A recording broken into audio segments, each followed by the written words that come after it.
So probability जो आपका topic है, बेसिकली प्रोबेबिलिटी का मतलब क्या होता है कि हम ये चीज चेक करें कि किसी चीज के होने के चांसेस क्या है ना। So for something to happen, what are the chances of that thing to happen, that is called probability. ठीक है। अब प्रोबेबिलिटी में मैंने आपको बताया था, हमने बेसिक चीजें डिस्कस की थी कि जैसे कि प्रोबेबिलिटी क्या होता है कि आपके पास लाइक से एक कॉइन है, उसको आप फ्लिप करते हो तो आपके पास क्या चांसेस हैं, 50-50%। वो थ्योरेटिकल बेसिस पे है। थ्योरेटिकल बेसिस मतलब कि 50% ये हो गया कि दो ही ऑप्शंस हैं और उसमें से या तो हेड आएगा या टेल आएगा। सो 1/2 इज द चांस। सो 1/2 मतलब 50% चांस हो गया। ठीक है। सो हम जो प्रोबेबिलिटी निकालते हैं वो हम थ्योरेटिकल बेसिस पे भी निकाल सकते हैं, हम एक्सपेरिमेंटल बेसिस पे भी निकाल सकते हैं कि हमने इतनी बार एक्सपेरिमेंट किया तो उसका रिजल्ट ये आया।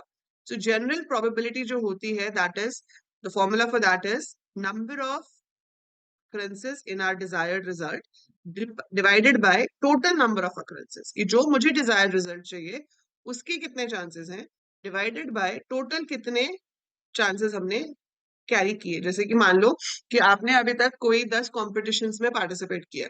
ठीक है, ये आपका एग्जाम्पल बेसिस पे हो गया कि भाई इस बच्चे ने 10 कॉम्पिटिशन्स में पार्टिसिपेट किया और उसमें से 4 कॉम्पिटिशन्स वो बच्चा जीता है। तो अब आपको 11वें कंपटीशन में पार्टिसिपेट करना है। अब मैं पूछती हूँ कि व्हाट इज द प्रोबेबिलिटी कि आप इस कंपटीशन को जीत सकते हो based on the previous experiences. तो आपके पास टोटल फेवरेबल कितने अक्रेंसेस थे, 4, जिसमें आप जीते। टोटल अक्रेंसेस कितने थे, 10। तो प्रोबेबिलिटी कितनी हो जाएगी, 4/10 कि भाई 4 जीता है पिछली बार 10 में से, तो हो सकता है कि उसी प्रोबेबिलिटी पे वो 11वां जीत जाए। So probability that you win will be 4/10 which is 0.4, that is 40%। तो 40% चांसेस है कि आप अगला वाला क्विज जीत जाओगे या नहीं जीतोगे based on the sample basis और एक्सपेरिमेंट बेसिस। ठीक है। अब प्रोबेबिलिटी में डिफरेंट थ्योरम्स है। We have addition theorem, we have conditional theorem, we have multiplication theorem and all. So आज हम जो करेंगे वो है एडिशन रूल ऑफ प्रोबेबिलिटी, जैसे हम एडिशन थ्योरम कहते हैं। ये क्या कहता है कि भाई अगर आपके पास दो सेट्स की प्रोबेबिलिटी आप निकाल रहे हो, ठीक है, तो उसका फॉर्मूला क्या होगा, वो दो केसेस में हम स्टडी करते हैं। एक होता है when the two events are mutually exclusive और एक होता है when the two events are not mutually exclusive. Mutually exclusive का मतलब क्या होता है, म्यूचुअली एक्सक्लूसिव का मतलब होता है कि आपके पास या तो पहली चीज होगी या दूसरी चीज होगी, दोनों नहीं हो सकती। ठीक है, we will be having only one of those, we can not have both, that is called mutual exclusion. कि जैसे हेड या टेल, या तो हेड आएगा या टेल आएगा, दोनों हो जाए पॉसिबल ही नहीं है। या तो आप मैच जीतोगे या हारोगे, पर मैच तो चलो ड्रॉ भी हो सकता है। ठीक है। अब आप कहोगे मैम कॉइन खड़ा होने के चांसेस बहुत कम है, सो या तो हेड आएगा या टेल आएगा। ठीक है। सो या तो बारिश होगी या तो नहीं होगी। ठीक है। So where nothing is common, mutually exclusive event है कि अगर एक इवेंट हो रहा है तो दूसरा नहीं हो सकता, अगर दूसरा हो रहा है तो पहला नहीं हो सकता। उस केस में अगर हम दोनों की प्रोबेबिलिटी कैलकुलेट करते हैं कि इसके एंड इसके होने की प्रोबेबिलिटी क्या है, तो हम सिंपली दोनों की प्रोबेबिलिटी को ऐड कर देते हैं। ठीक है। और इसमें अगर आपके पास है कि म्यूचुअली एक्सक्लूसिव होना एक कंडीशन नहीं है, हो सकता है कि आपके पास दोनों चीजें हो सकती हो, इट इज अ पॉसिबिलिटी। जैसे कि हम कहते हैं स्टूडेंट्स हैं, they have to opt for some subjects. ठीक है। तो कुछ स्टूडेंट्स हो सकते हैं जो सिर्फ, या स्पोर्ट्स है, कुछ स्टूडेंट्स है जो सिर्फ क्रिकेट खेलते हैं, कुछ स्टूडेंट्स है जो सिर्फ बास्केटबॉल खेलते हैं, बट कुछ स्टूडेंट्स है जो क्रिकेट एंड बास्केटबॉल दोनों खेलते हैं। सो देर इज अ पॉसिबिलिटी। तो ये चीज आपने सेट्स में भी पढ़ी हुई है ना, ए यूनियन बी करते हैं हम सेट्स में। तो क्या होता है, A union B is number of elements in A, number of elements in B minus number of elements in the intersection of A and B. So वही चीज यहाँ पर है कि probability of A plus probability of B minus probability of A and B. तो A और B दोनों के इकट्ठे होने की जो प्रोबेबिलिटी है उसको हम माइनस कर देते हैं, तो हमारे पास आती है प्रोबेबिलिटी ऑफ ए और बी की या तो ए हो सकता है या बी हो सकता है, वो उसकी टोटल प्रोबेबिलिटी हो जाएगी। सो ये बेसिक फॉर्मूलाज हैं जो आपको याद रखने हैं। इनको यूज कैसे करना है वो भी हम कुछ क्वेश्चन सॉल्व करेंगे, वहां से आपको समझ आएगा हाउ दे आर यूज्ड। ठीक है, just give me a minute. So now let's solve some questions based on this. ठीक है। So आपके पास पहला क्वेश्चन है, let's say a die was rolled, answer the following questions। ठीक है। अब डाइस को हमने रोल किया, तो डाइस में कितनी पॉसिबल ऑप्शंस है, 6 नंबर्स होते हैं डाइस में, 1 2 3 4 5 6, है ना। सो किसी भी एक नंबर के आने की प्रोबेबिलिटी कितनी होती है, 1/6। कि भाई पॉसिबल आपके पास 6 आउटकम्स हैं लेकिन फेवरेबल कितना है, 1। So probability will be 1/6। यहाँ पर हमें पूछा है कि what is the probability of getting a number greater than 4। तो डाइस के ऊपर नंबर्स क्या क्या हैं? 1 2 3 4 5 6। ग्रेटर देन 4 कौन से हैं? 5 एंड 6। सो ग्रेटर देन 4 ये दोनों हो गए। तो 5 के आने की प्रोबेबिलिटी क्या है? 1/6। 6 के आने की प्रोबेबिलिटी क्या है? 1/6। And these are mutually exclusive और नॉट म्यूचुअली एक्सक्लूसिव इवेंट्स। बताओ, चैट में बताओ मुझे। Are these mutually exclusive events और नॉट म्यूचुअली एक्सक्लूसिव इवेंट्स? 5 का आना और 6 का आना ये म्यूचुअली एक्सक्लूसिव है या म्यूचुअली एक्सक्लूसिव नहीं है? एक्सक्लूसिव है। सो यहाँ पर probability of 5 plus probability of 6 आपको निकालनी है। सो प्रोबेबिलिटी ऑफ 5 कितनी है? 1/6। प्रोबेबिलिटी ऑफ 6 भी कितनी है? 1/6, which is 2/6, which is finally 1/3। तो आपका आंसर क्या हो जाएगा इसका? कि इसकी प्रोबेबिलिटी जो है वो कितनी आएगी? 1/3। Is it clear to everyone? Simple है ना? तो ग्रेटर देन 4 हमारे पास दो ही नंबर्स थे, 5 और 6। तो 5 की प्रोबेबिलिटी निकालनी है, 6 की निकालनी है, उनको ऐड कर देना है। सो उनको ऐड कर देना है तो 1/6 plus 1/6 will give you 2/6। That's the probability of first question. Second कह रहा है what is the probability of getting an even number? Dice के ऊपर इवन नंबर्स कौन से? 2 4 6। So probability of even is equal to probability of 2 plus probability of 4 plus probability of 6। यही हुआ है ना? So probability of 2 plus probability of 4 plus probability of 6। So 1/2 की probability है 1/6, 1/6, 1/6। So each digit has a probability of 1/6। तो मेरे पास 3 even numbers हैं, उन तीनों की मैं अगर प्रोबेबिलिटी आपस में ऐड करूंगी तो मेरे पास आ जाएगा 3/6 which is 1/2। So we can say there is 50% probability और 1/2 probability और 0.5 probability, जो भी आप कहना चाहो वो आप कह सकते हो।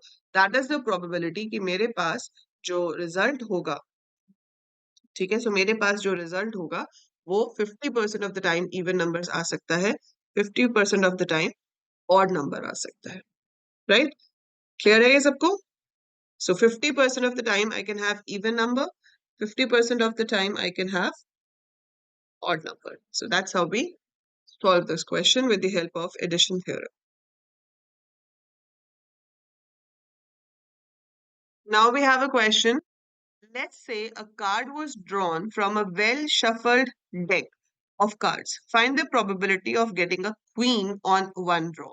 तो मुझे बताओ कि एक well-shuffled deck of cards में कितने cards होते हैं? How many cards we have? How many cards we have in a deck of cards? 52. ठीक है? So total number of cards आपके पास होते हैं 52. And कितनी queens होती हैं?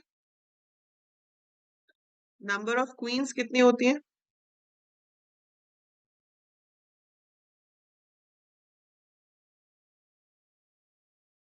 4। सो हमारे पास 4 अलग अलग शेड्स होते हैं कलर्स के, जो भी आप कह लो, कार्ड्स के 4 टाइप्स होते हैं, हर किसी में एक क्वीन होती है। तो there are 4 queens in total.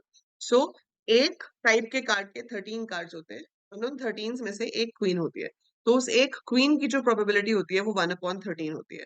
So probability हम यहाँ पे डायरेक्टली भी निकाल सकते हैं, इसमें समेशन रूल लगाने की जरूरत भी नहीं है। सो प्रोबेबिलिटी इसकी डायरेक्ट हो जाएगी 4/52। अगर आप दूसरी तरह लेते हो कि probability of queen of S, तो वो कितनी है? 1/13। स्पेड की कितनी है? 1/13। सॉरी, सबको हम सॉरी 1/13 नहीं, 1/52। सो आपके पास एस की क्वीन आएगी, उसकी प्रोबेबिलिटी है 1/52।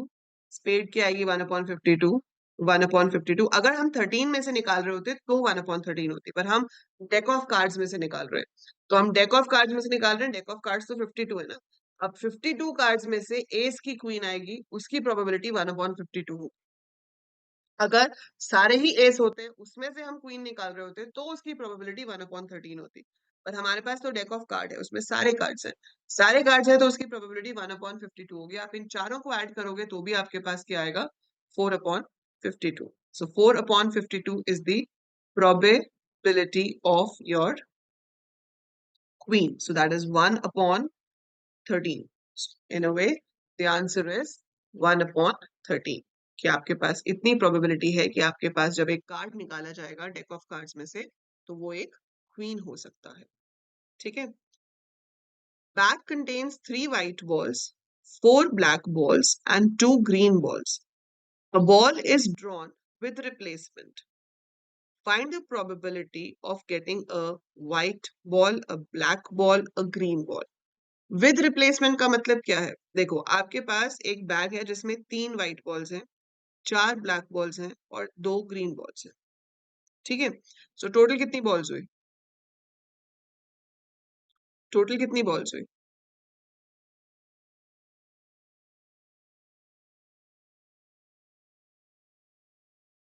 जल्दी बताओ. 9. सो टोटल बॉल्स हुए आपके पास 9. ठीक है. अब वो आपको बोल रहा है कि 1 व्हाइट बॉल जब हम निकालेंगे तो प्रोबेबिलिटी कितनी है. देखो, व्हाइट होने के चांसेस कितने हैं? 3 है ना. 3/9. सो व्हाइट बॉल के चांसेस हैं 3/9. सो विच इज 1/3.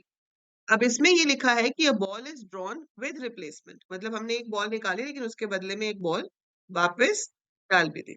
ठीक है, उसको वापस डाल दिया. अगर हम कहते कि भाई एक निकल गई है, अब जो ब्लैक बॉल निकलती उसका हो जाता 4/8. अगर विदाउट रिप्लेसमेंट लिखा होता, मतलब अगर विदाउट रिप्लेसमेंट होता, तो एक व्हाइट बॉल निकल गई आपकी. अब बची कितनी? 8. 8 में से ब्लैक बॉल आने के चांसेस कितने होते? 4/8, है ना. फिर बचती 7. 7 में से ग्रीन बॉल आने के चांसेस होते 2/7. बट यहाँ पर लिखा है विद रिप्लेसमेंट, मतलब बॉल्स आपके पास 9 की 9 ही रहेंगी, बॉल्स कम नहीं हो रही है. तो जब मैंने व्हाइट बॉल निकाली तो उसकी थी 1/3. ब्लैक बॉल निकालोगे तो उसकी हो जाएगी 4/9. और ऐसे ग्रीन बॉल निकालोगे तो उसकी हो जाएगी 2/9, क्योंकि विद रिप्लेसमेंट लिखा हुआ है. सो विद रिप्लेसमेंट में आपकी बॉल्स हमेशा 9 की 9 ही रह रही है. So we always have 9 balls in this. So that's why the probability of all three will be 3/9, 4/9 and 2/9. ठीक है, simple. A satellite from space came crashing down on Earth. The figure below denotes the area in which ISRO suspects the satellite crashed. Find the probability that it crashed in the lake. ठीक है. अब देखो, ये दिया हुआ है हमें question 4. इसमें आपके पास एक फील्ड है, उसके अंदर एक लेक है, सैटेलाइट आ रही है. ठीक है. सैटेलाइट आ रही है, वो इस फील्ड के ऊपर आके कहीं गिरेगी. ये जो फील्ड दिखाया हुआ है इसके अंदर आके वो कहीं गिरेगी. अब क्या प्रोबेबिलिटी है कि वो सैटेलाइट इस लेक के अंदर आके क्रैश हो? What is the probability that the satellite crashes in the lake? So हम कैसे निकालेंगे इसको? हम देख लेंगे कि पूरे फील्ड का एरिया कितना है. So आप निकालोगे area of field. Very good Krishna. So area of field is 5 into 10, which is 50 kilometer square. ठीक है. Similar way we will find area of lake. So area of lake is 5 into 3, that is 15 kilometer square. So probability कि वो lake में आके गिरे, probability of crashing in the lake is 15 divided by 50. So which is going to be 3/10. So probability क्या होगा इसकी? 3/10. That's your answer. So probability के ये वाले questions तो बहुत simple है. आगे जाके थोड़े tricky होंगे, but these are very simple questions. ठीक है. नेक्स्ट आपके पास आता है, let's say we have a well shuffled deck, we draw 2 cards, find the probability of getting either king और क्वीन. ठीक है. आपको किंग और क्वीन दोनों की, अभी हमने निकाला था कि क्वीन क्वीन की प्रोबेबिलिटी कितनी होती है. सो हम यहाँ पे क्या लिख सकते हैं? Probability of queen is 4/52, which is 1/13. Then probability of king is again 4/52, which is 1/13. So probability of queen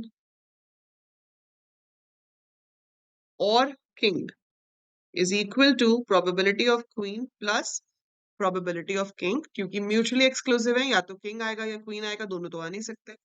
सो दोनों तो आ नहीं सकते, तो ये क्या हो जाएगा? 1/13 plus 1/13 will be 2/13. So probability of queen और king मिला के जो होगी आपकी, that will be 2/13. 13। क्लियर? किसी को कोई डाउट आ रहा है तो आप मुझे बता सकते हो. So we have an URN that contains 3 black balls, 2 blue balls, 3 white balls. Find the probability of getting 1 black, 1 blue and 1 white ball if we draw 3 times with replacement. तो यहाँ पे भी with replacement है. So यहाँ पर आप क्या निकाल लोगे?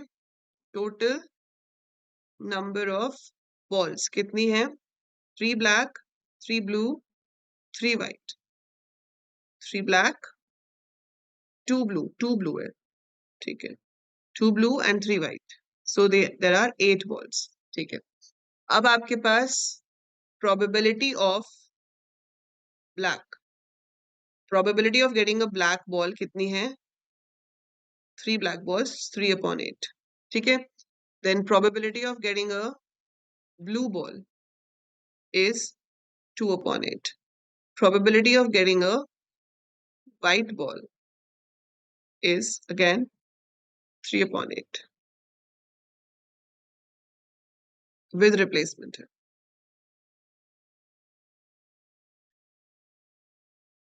ठीक है. सब आपको निकालना है probability of getting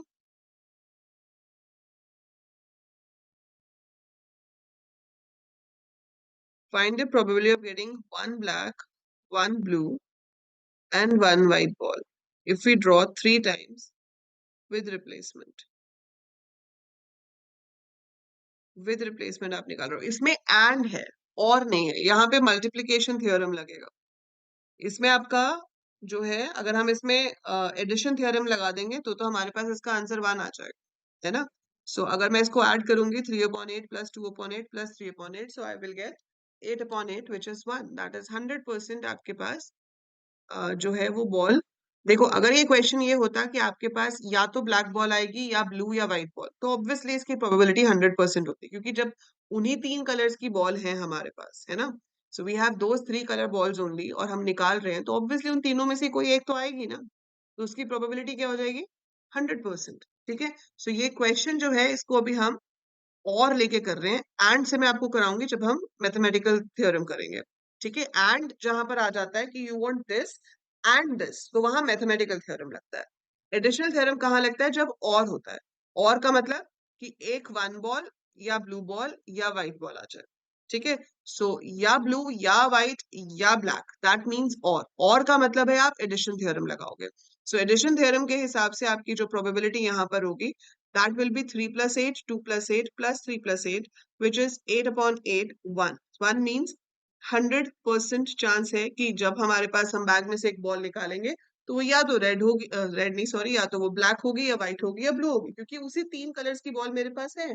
और अगर मैं इसको यूज करती हूँ तो मेरे पास तीनों में से ही कोई एक आएगा. सो 100% प्रोबेबिलिटी है कि आपके पास तीनों में से कोई एक बॉल तो आएगी ही आएगी. सो कोई एक मतलब और.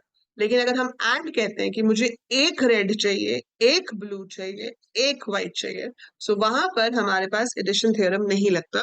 वहां पे मल्टीप्लिकेशन थ्योरम लगता है. ठीक है. जो हम डिस्कस करेंगे बाद में. फिर हम इसका क्वेश्चन दोबारा करेंगे एंड के साथ. I will show you how do we use multiplication theorem with this. ठीक है. नेक्स्ट आ जाता है union budget is going to be announced by the government this week. The probability that it will be announced on a day is given. ठीक है. Monday को budget आएगा उसकी प्रोबेबिलिटी है 1/7. ट्यूसडे को आएगा उसकी 3/7 and so. Find the probability of the budget getting announced between Monday to Wednesday.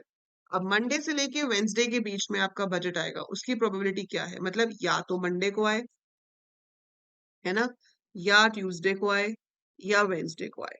तो ये आपकी प्रोबेबिलिटी होगी. So it will B probability of Monday plus probability of Tuesday plus probability of Wednesday. Mutually exclusive है ये तो इसमें कोई interaction होगी नहीं. दोनों दिन तो आ नहीं सकता ना, किसी एक दिन ही आएगा.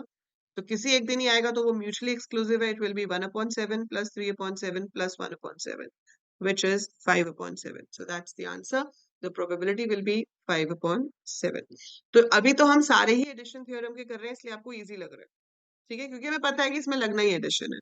पर जब आपके पास सब कुछ इकट्ठा हो जाएगा, जब पेपर में सीधे क्वेश्चन आएगा, आपको खुद ही एनालाइज करना पड़ेगा कि इसमें एडिशन थ्योरम लगेगा, इसमें कंडीशनल लगेगा, इसमें मल्टीप्लिकेशन लगेगा, क्या सेट आप यूज करोगे. तब आपके लिए थोड़ा ट्रिकी हो जाता है। अदरवाइज तो अब हमें पता है कि हम क्या कर रहे हैं, और वो भी प्रैक्टिस से आपका सॉल्व हो जाता है। जैसे कि और है मतलब एडिशन थ्योरम, एंड है मतलब मल्टीप्लिकेशन थ्योरम, है ना। और जब इफ कंडीशन करके आ जाएगा तो कंडीशनल आ जाएगा। So in a class of 90 students, 50 took math, 25 took physics, 30 took both math and physics. Find the number of students who have taken either math or physics. तो यहाँ पर आप म्यूचुअली एक्सक्लूसिव नहीं है, तो म्यूचुअली एक्सक्लूसिव नहीं है, तो यहाँ पर आपके पास क्या लगेगा फॉर्मूला, प्रोबेबिलिटी ऑफ ए और B is probability of A plus probability of B minus probability of A and B.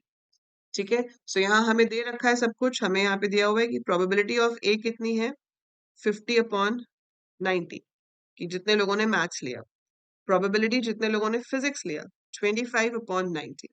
जितने लोगों ने दोनों चीजें ली, 30 took both maths and physics, so that is 30/90। ठीक है, so 50 took maths, 25 took physics and 30 took both math and physics, दोनों चीजें ली उन्होंने। तो ये हमारे पास टोटल फॉर्मूला बन के आ गया। ठीक है, अब इस टोटल फॉर्मूला में यहाँ पे मैंने ले लिया 90, सो this is 50 plus 25 which is 75।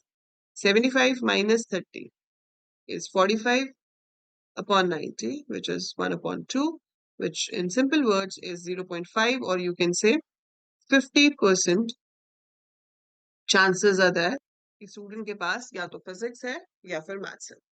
ठीक है, दोनों नहीं है, दोनों नहीं है। ठीक है, वो स्टूडेंट नहीं है ये जिसके पास दोनों हो, सो या फिजिक्स है या मैथ्स है, but it's not having both of them. ठीक है, so this is how we can do the questions with probability, जहां पर और आता है ये हो या ये हो। ठीक है, और उसमें आपने दोनों फॉर्मूलाज देख लिए कि म्यूचुअली एक्सक्लूसिव में हम सिर्फ ऐड कर देते हैं, म्यूचुअली एक्सक्लूसिव जो नहीं है वहां पर आप ऐड करके जो कॉमन उनकी प्रोबेबिलिटी है उसको आप सब्ट्रैक्ट करते हो, so you get the answer. और वो क्वेश्चन से कैसे पता चलेगा कि एडिशनल थ्योरम यूज करना है, उसमें और यूज हो रहा हो, और यूज हो रहा होगा तो हम उसको डायरेक्टली यूज कर सकते हैं। ठीक है, सो दैट इज अबाउट प्रोबेबिलिटी। मैं आपको कुछ क्वेश्चंस हैं जो दे दूंगी, वो आप फिर सॉल्व कर सकते हो, which we can discuss in the next class. ठीक है, so I hope it's clear to every one of you how addition theorem works in probability. Is this clear to everyone?